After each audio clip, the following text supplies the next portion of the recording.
Hey, Kimberly, it's Will. Hello. Hello. I just figured out how to hit record, so we're now officially recording. Awesome. Great. So everyone that's listening to this interview series, this is Will, and it's now October 1st. The leaves are starting to fall here in Toronto, and we've got a special guest with us today for today's interview. The last time we did this, we had Jane Hack talk about how to fundraise through email and with authenticity. And over the next couple of weeks, we're going to have some experts come in to talk about crowdfunding, and they're going to come on to share their tips and tricks of how to do that effectively. But today, we've got a very special treat. Her name is Kimberly, and everyone heard her say hello already. Kimberly and I met years ago in Vancouver when I was introduced to my very first business opportunity, which was about 7 or 8 years ago now. And it was in network marketing with a company called USANA. I personally failed terribly at the business, or at least in terms of creating an income, I failed terribly. But I met some amazing people. Kimberly was one of them. And I still take the products today, and so do some of my family and friends. But Kimberly really rocked it with the business, and she has built an incredible life and a great team. And she really shares her generosity with her whole family, with her whole team. And that's what we're here to talk about today. Kimberly is on to talk about her journey with generosity and what has opened up for her out of that. And just before I jump in and start asking Kimberly some questions, I wanted to let everyone know that we are launching a program mid-November. It's going to be called the Complete Your Promise Program, and there's going to be lots of details following for that, so stay tuned. So, Kimberly, thank you so much for coming on and jumping on in this interview with me. I really appreciate it. Thanks so much, Will, for inviting me. Yeah. So, I thought of giving your bio to everybody, but I thought you would do a much better job at that. So I just wanted to let you talk, about who you are and why you said yes to doing this crazy interview about generosity and your journey with it. Yeah, it's definitely been quite the journey. I was raised in a home where giving of our income, 10% giving to our church was normal. And I was taught that no matter what happens, you give 10% to your church. And it was just it was the culture that my parents had raised us in. And so I just assumed that's what you do. You give 10%. You don't just keep it all to yourself. And so it's been interesting becoming an adult and really looking at what are the areas that I actually really believe in and want to give back to. And I began my career with USANA, as Will says, about 8.5 years ago. And initially my goal was I want to be home with my kids. I do not want to be commuting the 3 hours I was doing at that point in my life. I don't want to be doing that anymore. I want to be able to create an income where I can stay home with my kids and do the things that I really want to do. And I was able to do that very, very quickly. And it has been a truly rewarding ride, truly rewarding journey. And a couple of years ago, my uncle actually, who's one of my mentors in my life, challenged me in terms of what I was giving back. And he challenged me to go way beyond my sort of set point of, just give 10% of whatever I earn. And he challenged me to actually start to consider what would it look like if I decided what I want to give and then created an income that would allow me to do that. And it's quite a flip, right? Because if you have a traditional job, traditional set income, you know what you can give based on that. But what if you actually looked at it from a completely different perspective and looked at, wait a second, what do I actually want to be able to give here? Who are the communities that I want to be able to give to?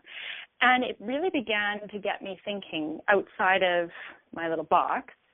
And it's taken some time because I'm stubborn and I like to think things through and I want to process it and I need to be reminded several times.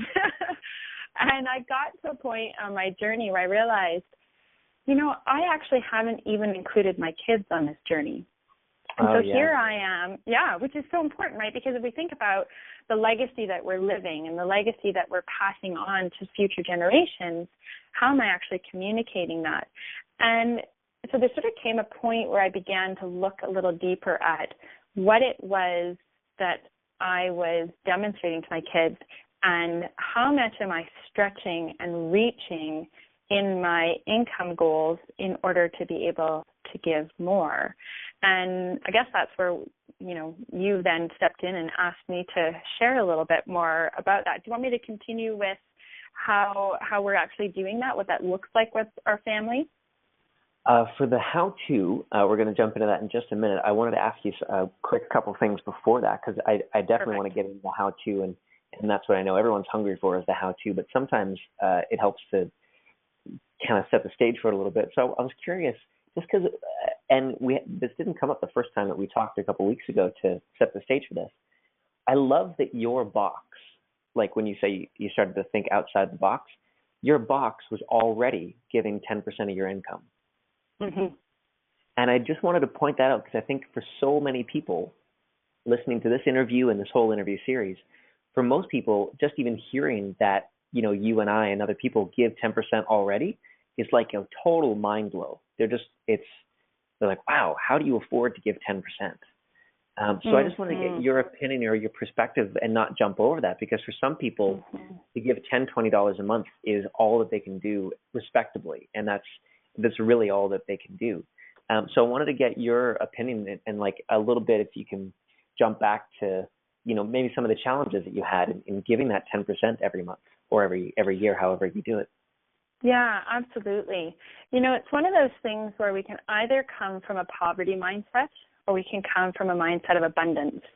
And I remember in nonprofit organizations that I worked in, I remember having this vivid feeling of this need for handouts, like please give, please give, please give. And it was sort of this way of being that it kind of rubbed me the wrong way, because I felt like there's got to be another way to look at this. There has to be another way that we can actually look at the world of money and the energy of money, so that we're not coming from that place of desperation. And when it comes to what I am giving, if I'm looking at it from a place of it's all mine and I can barely afford what I'm already doing right now as it is, and don't you know, I have all these responsibilities, I have all these bills, I have this debt, et cetera, that's really coming from that poverty mindset. It's not coming from a place of abundance, and there's enough to go around.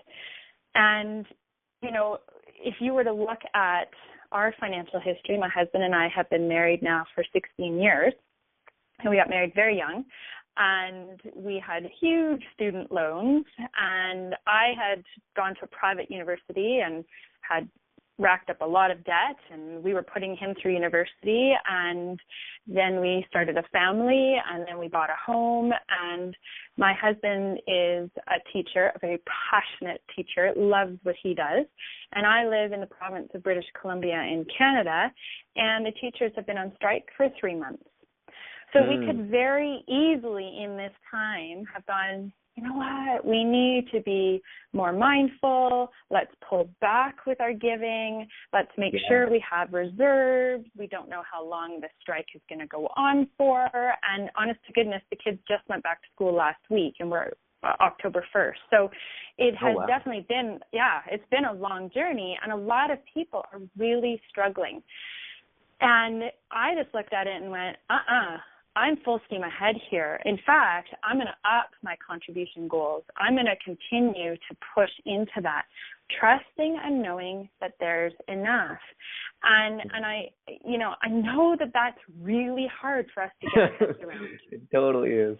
Really hard. And we have had some really destitute times in our marriage together, and real financial hardships, and we could hang out there. We could hang out in that history, and we could hang out in that way of being, and we could sit in our misery. Or we can look at moving forward from that and really having a mindset of being open to what are the possibilities. What if I gave a little bit more than I normally do? What's that going to open me up to? What am I going to now see that I didn't see before? And it's like creating space in our lives to create more, to have more, to be more. And just by creating that space and that energy, we're actually going to draw more towards us. And it's really fun when you actually in faith give and you get to see the fruits of that. Yeah. Yeah, I love that. And I love the in faith part because I've personally been dealing with that a lot lately. Like I still have a part-time job as I build this business in helping people create or complete their big promises and helping people to live a generous life and learn fundraising and all those things. I still have my part-time job at a restaurant. And it's been really slow lately. You know, the past 3 weeks have been very slow. So this month alone, my income is down by almost a quarter. And that's a big deal for your income to go down by a quarter and I've had some physical problems. I need to get treatments and things like that. And I really looked at my finances and what is absolutely a necessity. And I just wasn't willing to stop giving 10%. It just wasn't, it was no longer part of what's acceptable because I decided, you know, much like you did a long time ago, that it was about my faith. And not everyone has faith in terms of a religious upbringing or even a spiritual upbringing. For myself, I lean more towards the spirituality. But really just as like for me, the recognition that I'm alive. Something, be it God or the Big Bang or whatever you want to call it, has given me the grace to exist. Like the period. And my existence, the least I can do is give 10% of my income as an acknowledgement or a recognition for the life that I live. And I just love when you said the in faith part because it just really resonates with me personally. And I think for a lot of people that are listening to this right now, even though they may have never heard of it before, that may be a point where they kind of go, that hopefully will kind of click for them. And I think that the key with giving back is to start where you're at. So, you know, for some people, 10% may be an extraordinary number because they have never done that consistently. So even beginning with something, you know, if you know, I can give $10 a month right now. Awesome. Start there. And then challenge yourself. Hey, what if I gave $11 next month? You know, and then what if I gave $12 the next month? And, you know, work your way up to that, create success around it. And I often find that when I'm doing business coaching with people, it's create those little successes, because when you have that small success, how much more inspired are you to create another success and more successes? It's kind of like the baby steps. So, you know, wherever you're, I mean, I know people who give far more than 10% of their income. 10% would be peanuts to them. And I know people who have visions of giving 75%. You know, I don't want to give 10%. I want to be able to live off 10% of my income. That's like, great. How cool is that, to be able to live off 10%, and then you can give however much you want to give. Like, how exciting is that? That's awesome. And that's perfect, because it leads into something that you mentioned when we spoke last time. So, and we can jump into a little bit of the how-to of how it's looking with your family, because that little, you know, starting with $10, there was something you mentioned about with your kids, that when you're out at the store and they really want to get the, I don't know, chocolate bar, ice cream, you know, tub of ice cream or whatever, that's $5, not that a chocolate bar would be $5, but, you know, something around the $10 point. If it's a really good one, yeah. It would be a really good one, yeah. And you said, well, what if, and you had a conversation with your daughters, something about, like, you know, we could get that, absolutely, but what if we put that into the charity pot? What could that do? So I'd love if you could talk a little bit about that, and especially for the people on this call, what did it open up? Like, what did it change in your life to start making those little adjustments? What changed maybe in your business, or even just your relationships, or in your mindset about life? You know, honest to goodness, it's kind of changing in everything. It's changing in my conversations I'm having with people. It's changing in my thinking about everything that I'm purchasing or choosing not to purchase. Because, so what happened for me was I began a thought process, and it happened on an airplane, and I love airplanes for this, because I just find my juices are flowing, and I'm writing, and I'm inspired. And I had been at a conference, and the whole theme was really around creating a culture of generosity. And so I'm on the airplane, and I'm journaling and writing, and I'm realizing, oh my gosh, I'm giving, but I haven't actually invited my kids into a culture of how we live our lives. And it just struck me like a gong over my head that okay, I'm giving, but everything's online. They're not seeing me go to the bank and take money and give it to this organization or that organization. It's all online. So how are they actually experiencing this? And so I got home and I realized that I needed to create an invitation for them to be a part of contributing. And I decided I was going to have a physical representation of this. So I got out, went to the store and I bought a big poster board, and I drew out a couple of large thermometers so that we could actually start to track our giving. And I did this for both my husband and my income, because both of us have passions for different organizations. And I put our goals at the top for this is what we want to achieve this year. And it's a stretch and a half for us to be able to give this much, but this is our goal. And I tell you, I am so motivated to create the income so that we can do this. It's really fun.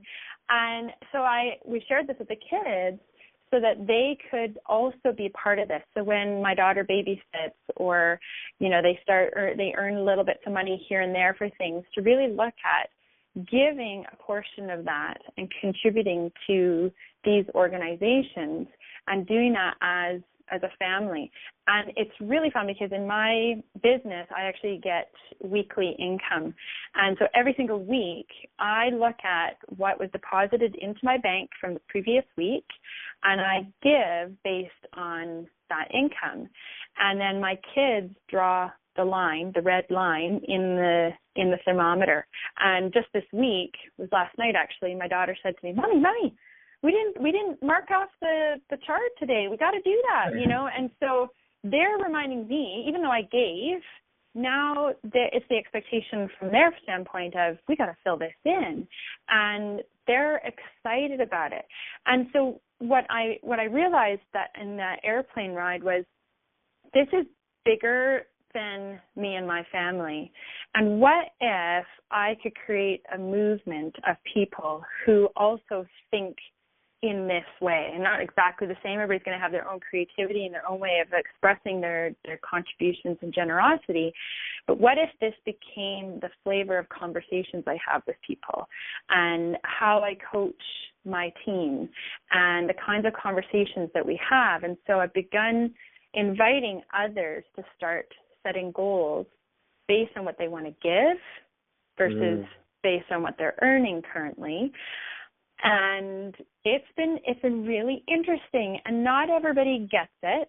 And just like me, I said I was quite stubborn. It took me some time, and so I have a lot of grace for people who are just like me. But it's been really fun to begin expressing that more and more, and I'm finding that there's starting to be a ripple effect of other people who've been feeling similarly, and they too are wanting to have this really as a culture of our being, culture of how we are.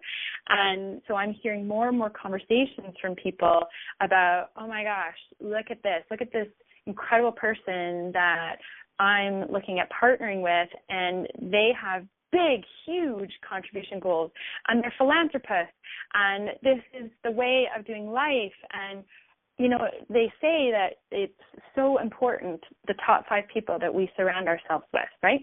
And absolutely. So it's always looking at, oh my gosh, who else can we draw into this way of being and thinking? And then really it's that ripple effect of, as we continue to share this message of generosity and giving back, oh my goodness, how much can we make a global impact? And it just starts from one person making that decision and then sharing that with other people. We often think we're so small and insignificant in and of ourselves, and how in the world could we actually make a difference? And, the number of times we all hear the conversations around, the world is just so awful, and there's just so much pain and suffering, and, blah, blah, blah. And yet actually there are movements and pockets of people and beautiful organizations that are making a significant impact. And all it takes is each person doing their part, and we can radically change the course of the future of this planet and this world.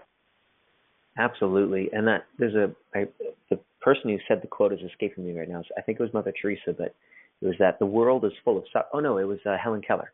That the world is full of suffering. Thankfully, it's also full of the overcoming of it. Yeah.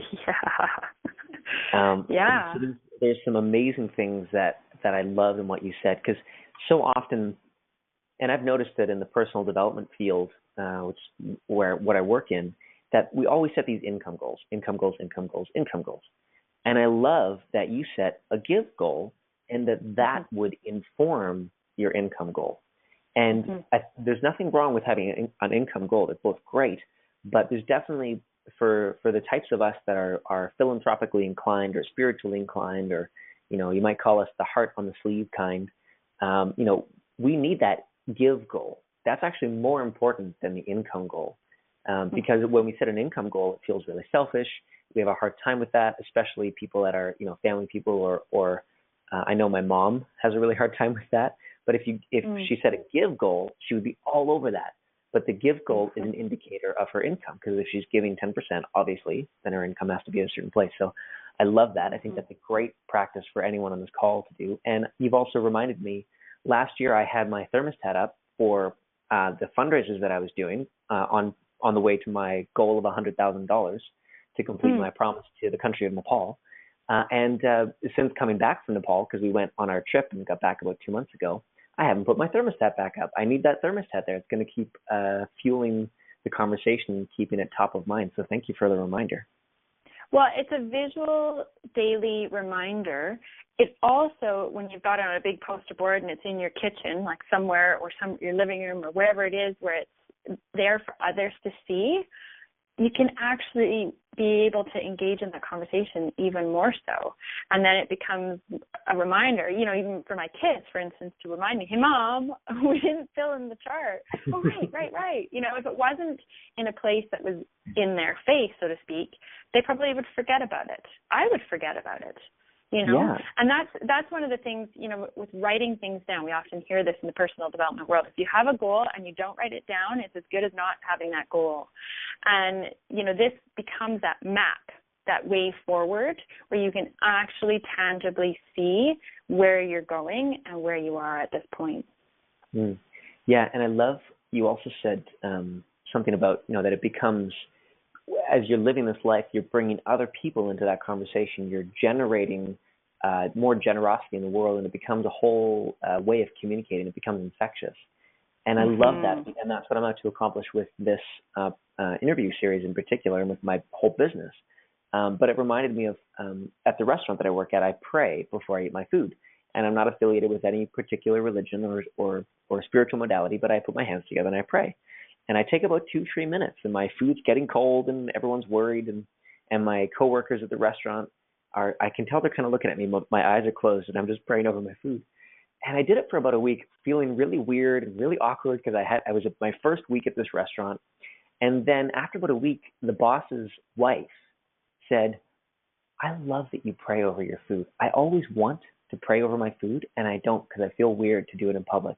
But I always wish that I could, and you've inspired me, and I'm going to start doing it again.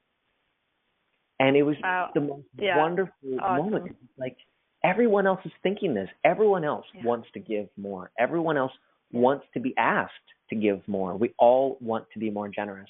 And so when you step out like this, in the way that you have with your family and in your business, setting generosity goals as well as income goals, and having that thermostat on the wall, it just gives everyone else the permission to do the same.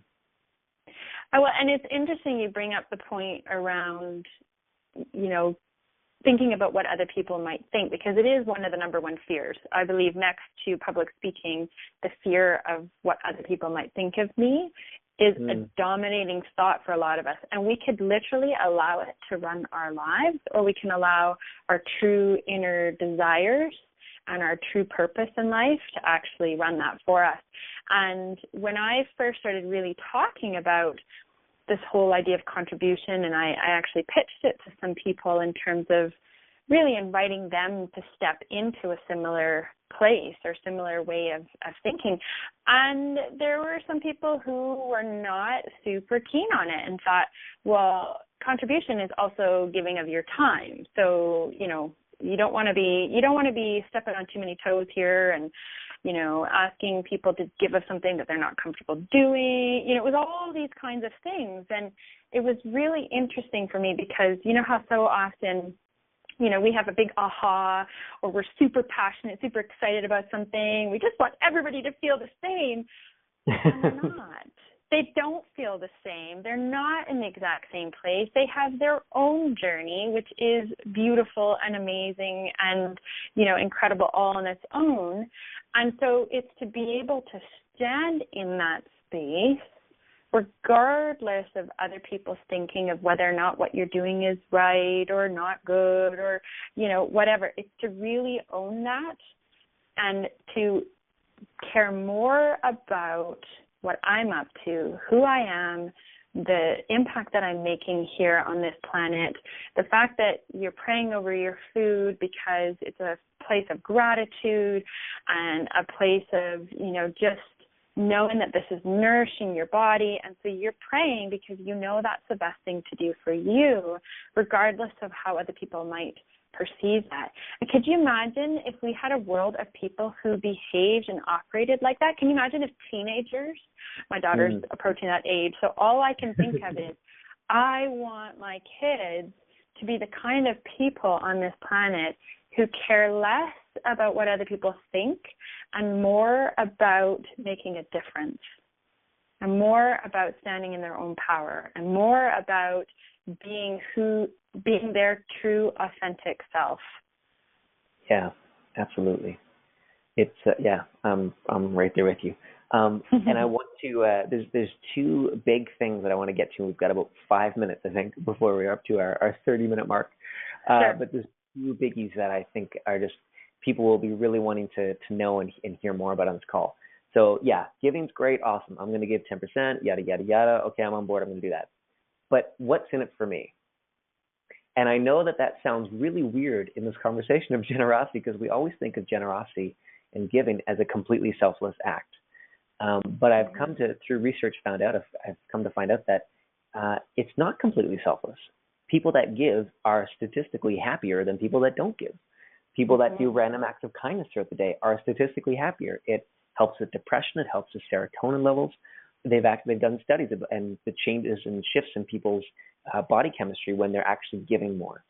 So I wanted to get into some of the tangibles, and I just want to start it off with a very simple one. I found that now that I'm living this life of generosity, and I'm really centering my life on giving and philanthropy and generosity, I find people get back to me more often. Like as I build my business, I find more people pick up the phone when I call. More people respond to my Facebook and emails. More people say yes to doing interviews. I've got some people lined up for this interview series that never would have given me the time of day. And for some reason, all of a sudden, they're just like, yeah, that sounds awesome. I'm totally there. Let's do it next week. And it's kind of weird. So I wanted to know from you, I didn't ask you this question to prepare specifically, but I'm sure you've got a couple ideas of what's changed in like tangibles in your life. You know, I think that we are created to live in community. We are not created, or whatever your beliefs are, we're not here on this planet to live in isolation.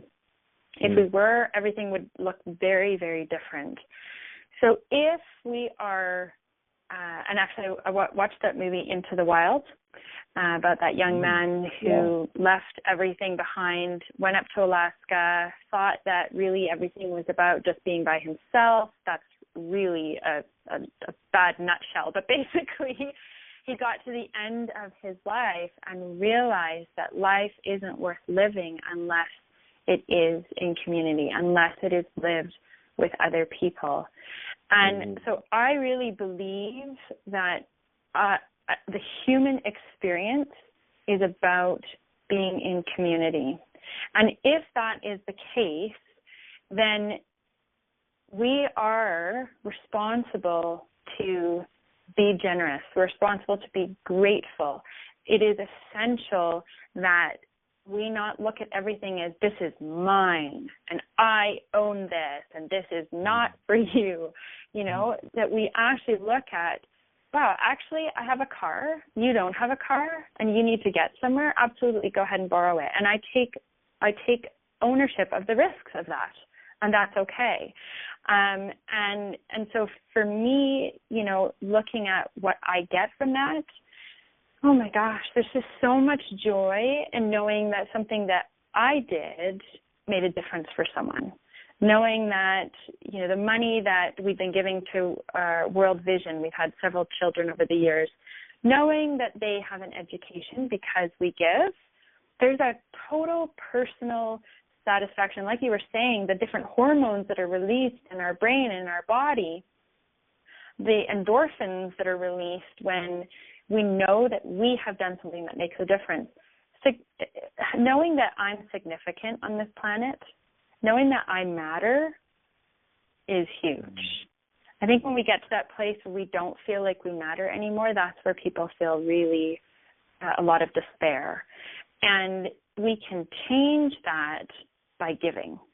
And I don't know, I just get a total kick out of knowing that, like one of my dear friends, her husband died 2 years ago, and she has 2 young children. And I mean, I couldn't even imagine what that would be like. And I knew that she needed more support than ever before. And so I stepped in. And yeah, it isn't 100% selfless, because I do get a feeling of joy. I do have a feeling of bliss and love and all these good things, and I want more of that. So if I find that that's what happens from giving and generosity, oh, what more I'm going to feel if I do that. Yeah, just that emotional well-being when we're thinking beyond ourselves and we're going outside of just us.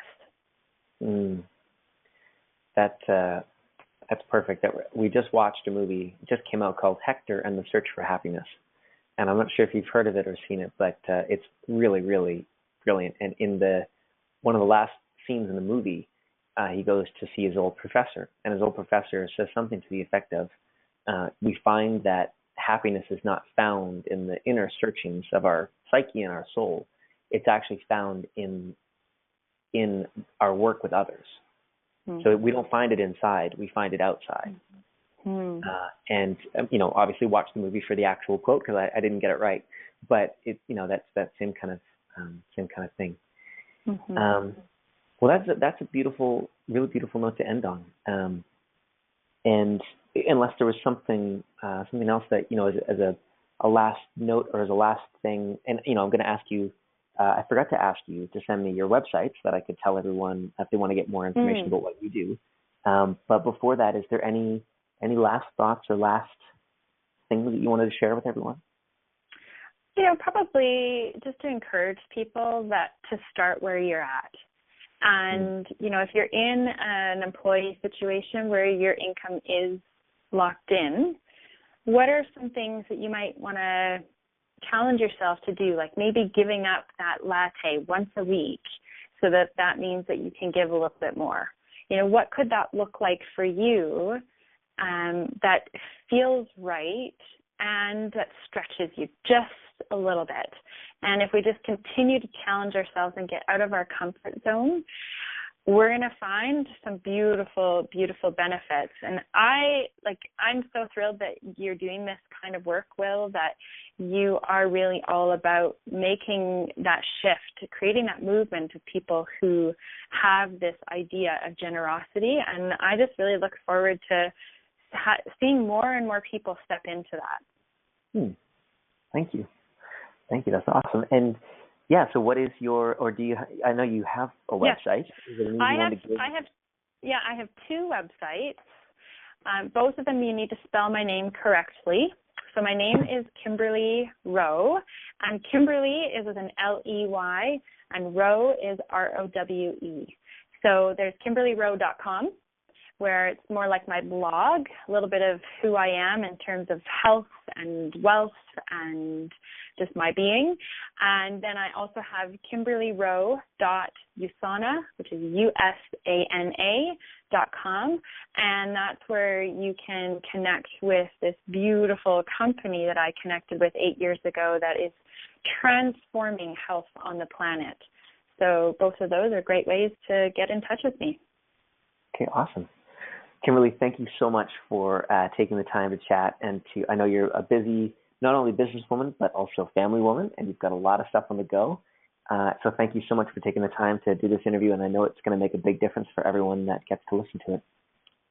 Awesome. Thanks, Will. Okay, thanks, Kimberley.